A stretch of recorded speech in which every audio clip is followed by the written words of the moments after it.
नमस्कार। आज हम लोग ऊष्मा बजट के बारे में पढ़ेंगे, हीट बजट जिसे हम लोग कहते हैं। और आपको एक पैसा कहीं खर्च करने का ज़रूरत नहीं है। आजकल शिक्षा एक व्यवसाय हो गया है।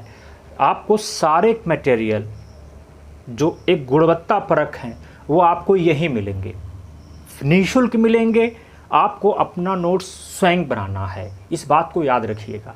आइए हम लोग ऊष्मा बजट पर चर्चा करते हैं। बजट का मतलब क्या होता है? बजट का मतलब होता है जो आप प्राप्त करते हैं और प्राप्त करने में जो आप खर्च करते हैं उनका एक समन्वय होता है। आय और व्यय, जैसा कि आप लोग इकोनॉमिक्स में पढ़ते होंगे, का जो समन्वय होता है वो बजट होता है। तो बजट भी डेफिसिट होता है, सरप्लस होता है। उसी प्रकार से ऊष्मा बजट भी एक बजट है। ठीक, वह होता क्या है कि हमने कहा, यहाँ पे आके देखते हैं, यहाँ पे आके देखते हैं कि जो इसकी संकल्पना जीटी त्रिवार्था ने की थी। अगर आपसे पूछा गया कि ऊष्मा बजट की संकल्पना किसने किया था तो आप कहेंगे जीटी त्रिवार्था ने किया था। ओके, अब यहाँ देखते हो, ये सन है हमारा, ये क्या है आपका सन है, ये आपका अर्थ है, ये आपका वायुमंडल है। हमने कहा कि सूर्य से हमें छोटी तरंगों, ये जो किरणें आ रही हैं, यह जो है छोटी यानी लघु, जिसे आप लोग कहते हैं लघु तरंगे हैं, लघु तरंगे हैं। ठीक, यह जब आते हैं तो वायुमंडल में इनका कुछ जो है अवशोषण हो जाता है, यानी कि उसको एब्जॉर्ब कर लिया जाता है और वायुमंडल को चीरते हुए ये पृथ्वी तक आ जाती हैं। पृथ्वी जो चूंकि छोटी हैं, देखिए पृथ्वी तक इस नाते आ जाती हैं चूंकि ये छोटी होती हैं और वायुमंडल को चीरते हुए बाहर चली आती हैं। ठीक, अब पृथ्वी इन जब किरणों को पाती है, जो छोटी किरणें हैं, जब इनको पाती है तो कुछ का रिफ्लेक्शन मतलब परावर्तन कर देती है। जब परावर्तन करती है तो वह हमेशा बड़ी किरणों के रूप में, जैसे ये आप देख रहे हैं ये बड़ी किरणें हैं, इस कुछ ऐसे बड़ी किरणों के रूप में करती है। इस बड़ी किरणों को हम लोग कहते हैं पार्थिव। अक्सर आप लोग सुना होगा पार्थिव विकिरण। जो पार्थिव विकिरण होता है यह चूंकि बड़ा होता है, यह वायुमंडल को क्रॉस नहीं कर पाता है, वायुमंडल को पार नहीं कर पाता है। जो कार्बन है, जो वायुमंडल में जलवाष्प है, वो उनको वहीं रोक देती हैं। इसलिए हमारा पृथ्वी का वायुमंडल, हमारा वायुमंडल और हमारी पृथ्वी हमेशा गर्म रहती है। उसका मेन कारण होता है कि जो पृथ्वी किरणों को वापस भेजती है उनका वायुमंडल चीर के वापस न जा पाना। राइट, तो अब आप देखते हैं कि हमें ऊष्मा बजट जो है यह दो प्रकार की होती है। एक होती है पृथ्वी की, एक होती है वायुमंडल की। याद रखिएगा, हम लोग एकदम point to point, exam to exam पढ़ते चले जाएंगे। जो एग्जाम में पूछा जाएगा, इधर उधर की बातें नहीं, कोई बात इधर उधर की नहीं। ठीक, वायुमंडल का जो सौरिक विकिरण है, बजट है, वो 48% है। इस 48% को हम लोग सौरिक ऊर्जा कहते हैं। क्या कहते हैं? एग्जामिनेशन में आया कि वायुमंडल का ऊष्मा बजट कितना है, तो आपका आंसर होगा 48% है।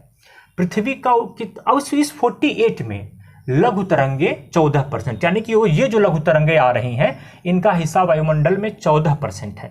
और जो पृथ्वी वापस भेज रही है, ये जो बड़ी तरंगे आप देख रहे हैं जो पृथ्वी वापस भेज रही है, इसे हम लोग कहते हैं बहिर्गामी, इनका हिस्सा 34% है। अगर आपसे पूछा गया कि वायुमंडल का जो बजट है उसमें सर्वाधिक योगदान किसका है, तो आप कहेंगे बहिर्गामी या पार्थिव विकिरण का। सबसे कम लघु तरंगों का है। उसी प्रकार से हम लोग अर्थ, ये हमने कहा ये अर्थ है, अर्थ का ऊष्मा बजट कितना होता है, आप कहेंगे 51% होता है। अर्थ का ऊष्मा बजट कितना होता है, 51% होता है। इसे हम लोग सौरिक ऊर्जा भी कहते हैं। क्या कहते हैं? सौरिक ऊर्जा, यानी 51% को पूरा नाम कहा जाता है सौरिक ऊर्जा। इसमें 34% सौरिक विकिरण होती है और 17% जो है दिवा प्रकाश होता है।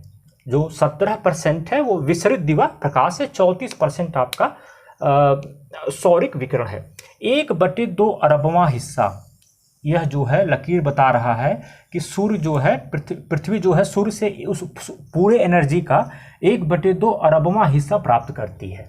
बात समझ में आ गया? अब हम लोगों के सामने एक शब्द आता है प्रतिलोम विकिरण। क्या है?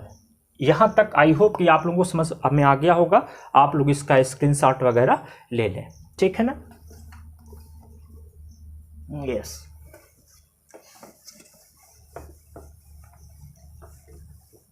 अब देखो, मैंने कहा कि ये हमारा सन है, ये हमारी पृथ्वी है, अर्थ है, और ये छोटी किरणें, ये बहुत छोटी किरणें वहाँ से आती हैं। हमने कहा ये बीच में आपका वायुमंडल, जिसे आप लोग कहते हैं एटमॉस्फेयर है, ये वायुमंडल है, ठीक है ना। ये बीच में क्या है आपका वायुमंडल है। अब ये छोटी किरणें इन वायुमंडल को चीरते हुए पृथ्वी तक आ गई, ठीक।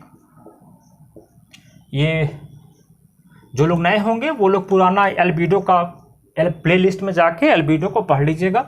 यह जो अब पृथ्वी क्या करती है कि बहिर्तरंगे यानी कि बड़ी ऊर्जा के रूप में इनको वापस करती है। अब देखिए, ये लाल जो है बड़ी ऊर्जा, पृथ्वी द्वारा भेजा गया ऊर्जा है, ठीक। अब ये क्या करेगा, यह इनको क्रॉस नहीं कर पाएगा, इनको पुनः क्या करेगा, कुछ अंश, पूरा नहीं, कुछ अंश इनको पुनः वापस भेजना शुरू करेगा।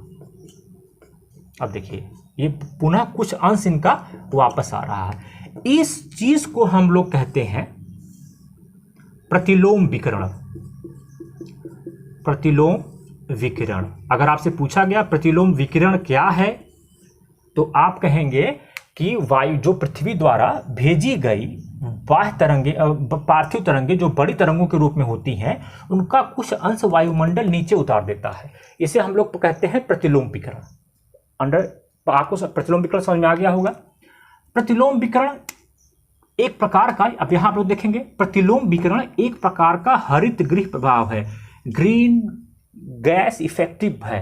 अगर आपसे एग्जामिनेशन में एक नया प्रश्न आपके एग्जाम में बन सकता है, आपसे पूछा गया कि हरित गृह प्रभाव क्या है, ग्रीन गैस इफेक्ट क्या है, तो वो विकिरण, प्रतिलोम विकिरण, लघु विकिरण, ऐसा कुछ भी ऑप्शन दे सकता है, तो आप प्रतिलोम विकिरण को मानेंगे।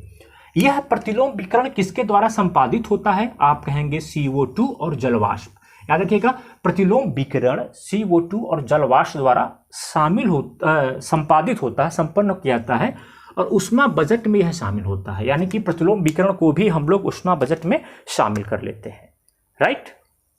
अब हमारे पास एक कॉन्सेप्ट और है कि डेफिसिट बजट क्या है, सरप्लस बजट क्या है। इसको हम लोग आगे के वीडियो में देखेंगे। आई होप कि आपको समझ में आया होगा। आप इसे लाइक करें, सब्सक्राइब करें, और हाँ, पुनः एक बार, 1 पैसा कहीं देने का जरूरत नहीं है।